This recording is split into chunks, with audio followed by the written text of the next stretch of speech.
Shepherd, would you please stop rattling those papers? It is very distracting and makes my bird whistle.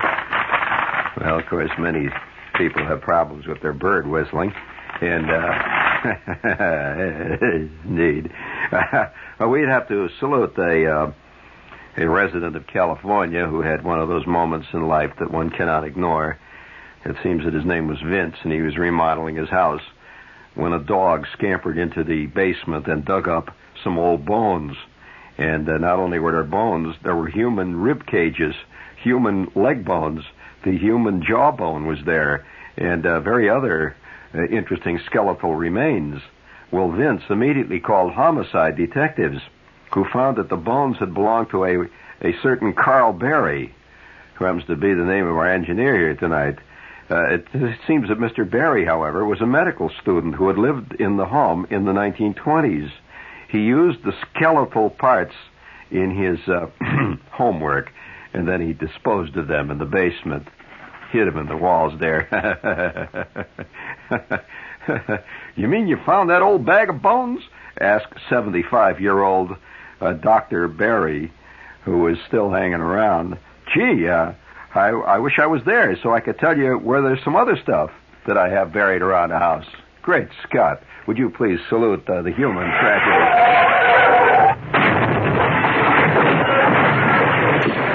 There you go. See, it's just a lesson. You're liable to wind up in somebody's wall. I mean, after all, that was a walking around human being. Well, I mean, you know, these are the kind of things, you know, you may be living in a house there for years, you know, and you don't know what's in the walls. Especially if you got an old house, you could have almost anything living down in the basement. Have you noticed any curious smells that you've not been able to explain, huh? Well, there may be just mold creeping up behind the shower stall. But it may be something more interesting than that. Like, well, I'll tell you a little story like that. You know, there's always the homemaker type, you know, who gets one of these books that says, fix up your own house with your own home tools. And you buy it, you know, it comes paperback and tells you how to make lamp shades out of old Ballantine beer cans and stuff like, you know, that kind of stuff, see? Well, this friend of mine in Cincinnati, he got the fix up the house bug. And he got himself a book, and he went out and bought himself a Sears Roebuck plane.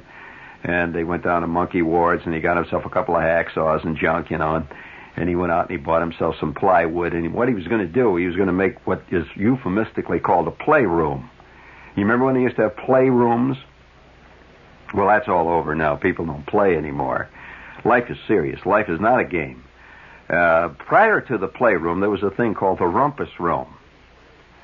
Before that, they had a thing called the coal bin. So what we're doing is giving you a small tour of the evolution of the American house. Today, it's now called the media room, which shows you what's happened to the human condition. Nobody plays or rumpuses anymore. They all just sit and gawk at Rhoda, which shows that we've gone way downhill. I'll tell you. Would you please... Well, another one, Carl, please. Give me a salute to the human condition.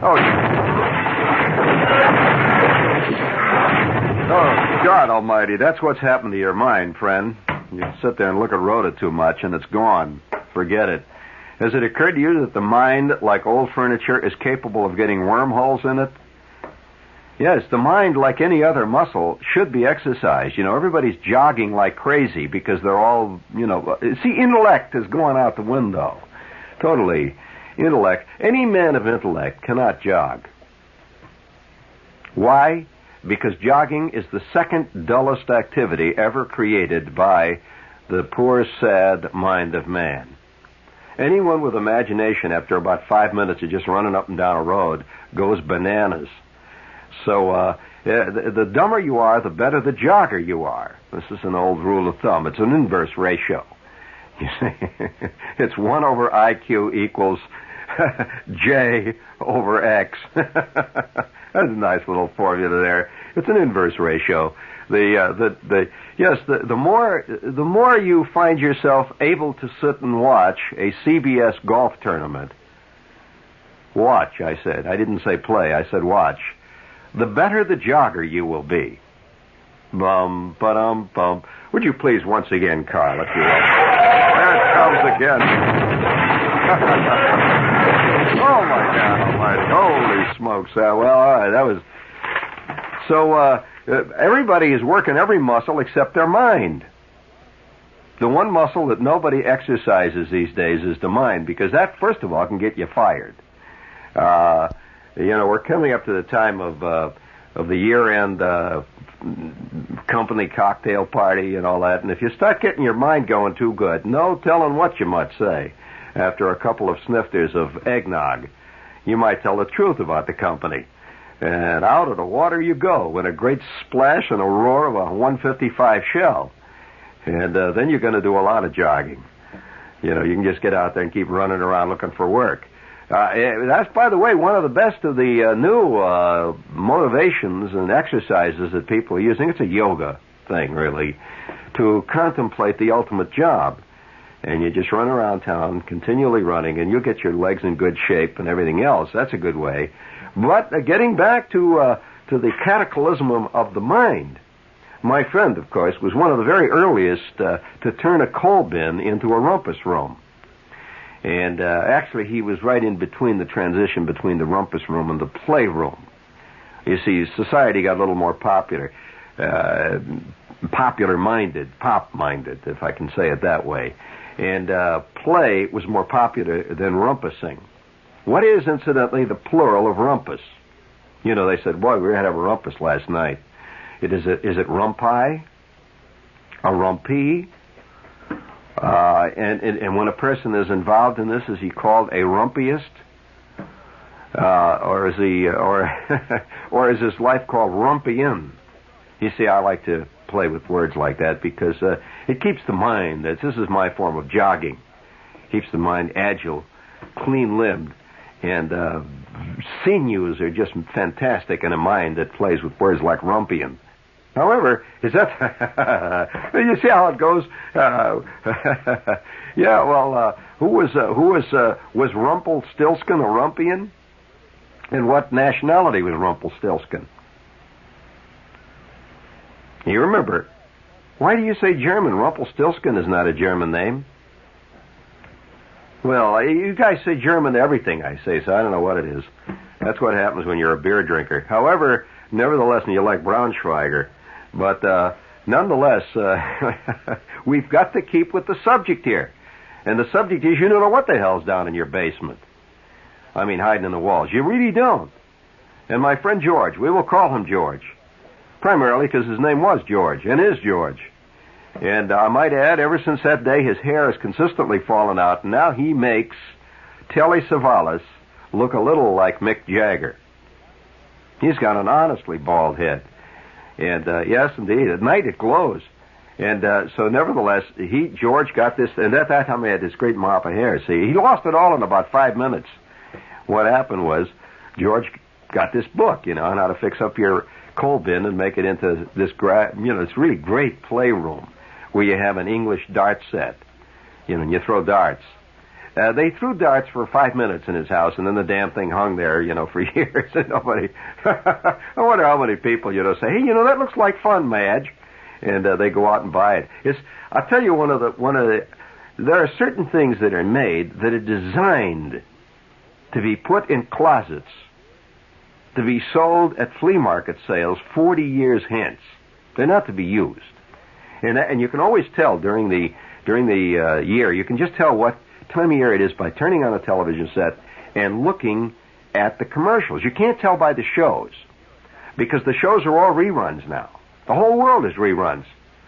I mean, for all we know, Bob Newhart may have died and moved to Egypt or something. They're all reruns. Everything's a rerun. And they don't worry about any of the old holiday ideas. When they used to have reruns, they would say, well, it's Christmas time, we have a Christmas show. No way. I mean, right in the middle of summer, you're going to see a Thanksgiving show right there on the Bob Newhart show. No, they're continually having Christmas shows early in May on Mary Tyler Moore. So, it's a rerun. People's mind is all confused now. You turn on the TV set and all of a sudden you see Rhoda, and they're going to a 4th of July picnic, and the snow is 7 feet deep outside of your house. So you don't know where you are. I mean, television is no reality at all. However, if you watch the commercial, that's where reality is. Absolutely. Because they're keyed to the seasons. Oh, absolutely. Right now, what is it? It's winter, right? Well, already all the commercials are being made for midsummer in various studios around town. They've got sand spread on the floor there, see? And they got this girl lying there under the lights, and there's a guy sitting by her side, and they've got this freezer full of Schlitz beer, and they're singing, "When you want a beer, you want a really good one." And they're doing all this stuff now, you see. Christmas commercials are done in midsummer. I have done many of them. Midsummer, it's hard to get into the mood. You know, you come in there, and Santa Claus is waiting there for you. It's July, the temperature's 115, but they only put them on when the right season comes. So watch the commercials.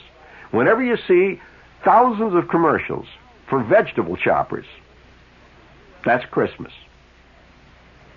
You know those things where they up and down and they're slicing tomatoes and they're slicing onions and they're chopping up the cucumbers? You've seen those things. You never see those until the last month before Christmas. They are designed to be sold as Christmas gifts, not to be used. Nobody ever uses those in March, April, May, and July. They just give them back and forth to each other. Oh, no. If you use it, I'd like to see all the Band-Aids that you buy. But nevertheless, you see these things come out. Electric knives is another thing. Whenever you start seeing electric razors, this is, you see thousands of those. I must have received as Christmas gifts 40, 50, 200 electric razors, which I now use as paperweights. I have one that's wind-driven. It says for the real outdoorsman who has no access whatsoever to power. I have a wind-driven razor, and it's got a little propeller sticks out at the top, and you can use it for water-driven. It has a little paddle wheel. You stick it out, put it in the stream. It's great, Only one problem, it doesn't cut your whiskers, but it makes a lot of noise. It buzzes good. And so what I do is I have that as a really great camp doorstop. Do you remember camp? Yes, indeed. Have you noticed that how almost all the cars in America today are being sold by guys that come on with an accent, They say things like, well, when I am a man who wants to know what I am, I get in my new Columbia zippy whoopomobile. I sit in here and it is luxury. And I sing Volare. Have you seen those? They're all like that. Well, anything that's foreign seems better to most people all over the world. Are you aware that in Europe, all the foreign cars, they're domestic there, are being sold by little short, fat guys from Cleveland with crew cuts? Well, of course, it seems very exotic to them. So if a guy all of a sudden is shown driving, a BMW or something, and he comes on and he's German, that doesn't mean anything to a German.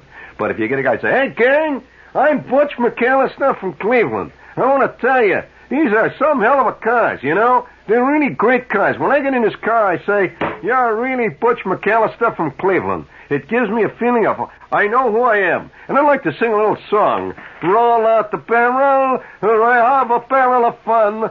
And they're really selling cars over there, because it's exotic, Volare. There's a stripper around called Polyester Double Knit. Polyester. That's a good old American name, Polyester. In fact, I'll never forget Polly. I really won't. One of my earliest education in what could be called the biological side of life. One time Schwartz gave me a terrific little book, which I read avidly. It was called Polly and Her Pals. It came with little blue covers. Fantastic. I tell you, that would make a great Book of the Month Club selection. Later on, he got one that was called Maggie and Jiggs. That was even better. Terrific. And then he had one called Olive Oil and Popeye. That was fantastic. That was really great. Then there was one with Mickey Mouse in it. Mickey and Minnie, it was called. Boy, those kids that go to see them at Disney World should know what kind of a life they live after hours. Oh, well, nevertheless, so we got to get back now. You want to hear about my friend George, don't you? Didn't think I was going to do it, right? You know, George, the one who was going to fix his... don't you remember that? Or does it seem like last year to you that I was talking about George, who was going to make his coal bin into a rumpus room? I did get back to it. Anyway, it was one of the great educational moments in my life because I don't fix things. I mean, I'm a non-fixer. When a house goes bad, I throw it away. Just, that's the way life is. Some guys, no, I do. I'm not a grubber. I never have been. In fact, I'm downright profligate. Yeah, I'm probably the only guy who throws away ballpoint pens that don't work anymore. I know people keep them. I know one guy that's got them stacked up like cordwood in his basement. He figured, you never know, I said, what do you mean you never know? He said, well, you never know. It may start working again. I said, no, it won't. Nothing starts working again. You're listening to the only guy who ever actually threw away a watch. Just threw it away. Why? It was rotten. I threw it away. Why? Why do you throw anything away? Why do you throw away potato peelings? Or don't you?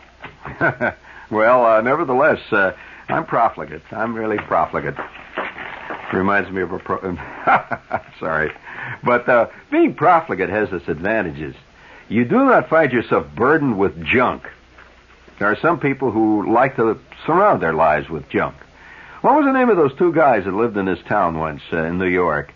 And they had their whole house filled with all the junk and crud and just absolutely nothing stuff that they had collected all of their life. They couldn't throw away a newspaper, an old sardine can. They had everything piled up in their house until finally, there they were living in this cave.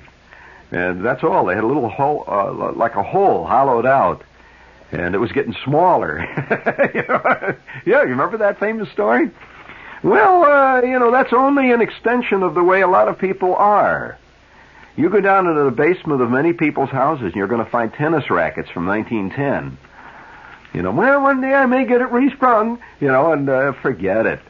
You find all old lost hobbies or people that can't throw away stuff that they collected once when they were 9, when they were making hollowed-out wooden canoes out of balsa wood. Now they got pieces of balsa wood. Never know, I may start that again. It's a great hobby. So I just throw everything out. People, everything. I like to clear my life out about every 3 years. See, and I tell everybody around me, I says, the time for the shoot is coming soon. They say, what do you mean? Well, I have this shoot. And every 3 years, I just reach over and grab a hold of the big old handle there to crank. Down it goes. Everybody. Crasho. And then I start over again. It's a great feeling, I'll tell you. It's like after you haven't shaved for about a month, and then you take a shave. It's just really you're clean and lean. Just wonderful. I wonder how many people out there would like to get rid of everybody in their life. We're allowing you a few seconds to contemplate that glorious thought. Oh, my God. I could see, all over the eastern seaboard, people are saying to other people, what does he mean? This man makes no sense. And Charles is just sitting there saying, oh, well, yeah, I sure don't. Oh, well. But nevertheless, man was not born to have barnacles live on him. Right? Friends, there's two kinds of people in this world. There's the sturdy ship bottoms, and then there's the barnacles. Which one are you? A ship bottom or a barnacle? You think, yeah, everybody says, oh, I'm a ship bottom. Oh, yeah. Listen, the louder you holler that, the more inclined and apt you are to be a real dedicated barnacle. I'll tell you that. First of all, ship bottoms aren't listening to this show, for starters. You wonder, what are they doing? Well, they're out dragging all the rest around and paying the bills. That's what they're doing. They don't have time to sit around and listen to the radio. Are you kidding? But nevertheless, there are two kinds of people, And, my friend George, you see, had this wife. We talk about barnacles. I'll tell you, she even had shells growing on her. And And she was always, nagging George. We ought to do something about the house. See? So George, he figured, well, all right, what the hell? I'll do something about the house. So finally he went on, he got this book. And this should be a warning to you. Should be a warning. Now, that doesn't mean it will be. Very few people take advantage of a real warning. It can be dangerous to do little things around the house. I knew a guy one time that decided he actually was going to make an addition. He was going to add about 3 feet on the end of one of the rooms that stuck out of his house. And he got everything out. He got the saws and the whole business out. And he was working away. This was on a Saturday afternoon when most of these idiocies are performed. And he was out there banging away. And he cut the wrong piece of wood, and the whole back of the house just slowly settled like a balloon, without any gas in it. Oh, after that, he had a lot of sawing to do. He took the right action, though. What he did was just saw the back of the house off, cut it up for firewood, put a piece of tarpaulin over the hole there that was left, and that's the way he lives. So, what about the guy? Do you remember the guy here a couple of years ago got in a big hassle with his wife, and they separated, and he just sawed the house right down the middle? Well, I know a guy that did that with a car, too. The best one I know is a guy that once did that with an Airedale. That was exciting. Well, you demand a 50-50 split, you're going to get it. The only argument is over what half you want. And so he fixed it up, he did. He did it humanely, though. He stunned him with a ball bat. So, there's no humane way to divide an Airedale. You got to crack eggs to make omelets, as they always say. And you got to crack eggs to make a split right down the middle of your property, friends. So if you've got a barnacle living with you, I would like to suggest that you listen carefully to this terrible story. George had hair. Yes, he did. He had hair. He had nerves. He was a dynamite person. And George was living in his house. And he, having a hell of a good time in the house. It was a nice house. It was okay. It was all right. And his wife got the playroom rumpus room bug. And she kept reading these dumb magazines, there's about 50,000 magazines that people read on how decorator hints, all those magazines, And, of course, nobody can ever actually do any of this stuff. They have a great little 3-part article on how to take care of that useless space in the basement and make it really dynamite. And it shows the pictures, great-looking places. One guy's basement is fixed up like the interior of the Queen Mary. That's got all these life preservers, and he's got anyway, George decided to do it. And so the first thing he had to do, he reads the instructions. It says, remove the wallboard that is now in place, if such there is. If not, remove the plaster, because you're going to have to do that to put up all this teak wood you bought, see?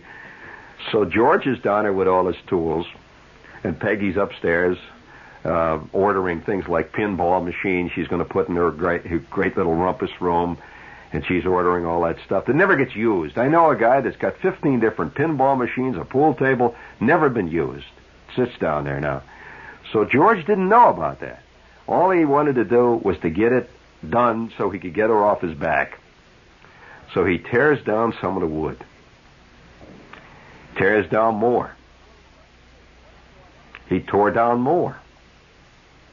And it was dark down there. And he had one of these extension lights, the kind that mechanics work with. So he's tearing boards down and old pieces of newspaper. So it was really weird. He says that he thought that was just empty space back there, and there were cinder blocks and stuff. And he's pulling there's pieces of paper and junk he keeps pulling out. And for months now, I have to explain something to you. For months, George had been believing that there had been mice in the house. He heard little rustling sounds once in a while in the basement. You figure you got mice, see? And so he's tearing this thing out. He's going away, working away down there, and Peggy's up there ordering pinball machines, and she's ordered 3 pool tables. She's ordered a roulette wheel. She's ordered a grandfather's clock, all the stuff that's going to go in this fantastic teakwood playroom. And he's down there pulling away. He's got his light pulling. All of a sudden, he sees something in there, see? And he pulls again more. He says, well, it must be the mice in there. He pulls a little more. Ah! Whoa! George uncovered in his wall a nest of rattlesnakes. at least 34 rattlesnakes, including 2 that were maybe 30, 40 feet long. And they were rattlesnakes. I want to tell you, they came pell-mell, hell-bent for election out into the Rumpus room. George ran around screaming and yelling, dropping planes, hollering like crazy. Incidentally, it was the only Rumpus room in our neighborhood that an actual rumpus actually occurred.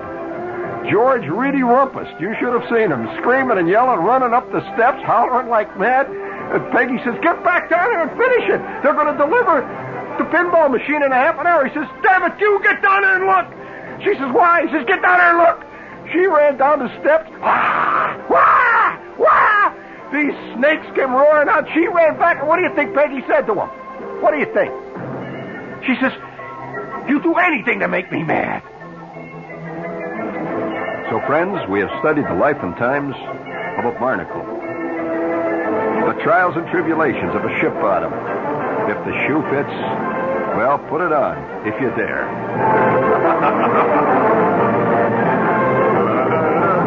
You never know what's down in the basement. A lot of people don't even have a basement for that reason.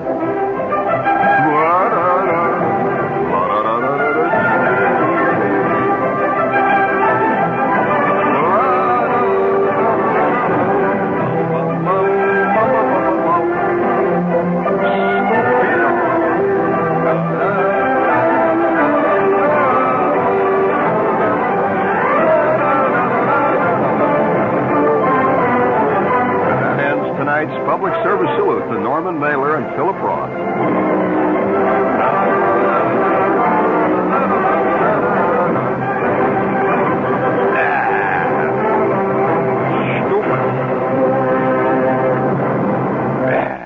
You've been listening to Gene Shepard, humorist, author, and recipient of the Mark Twain Award for 1976.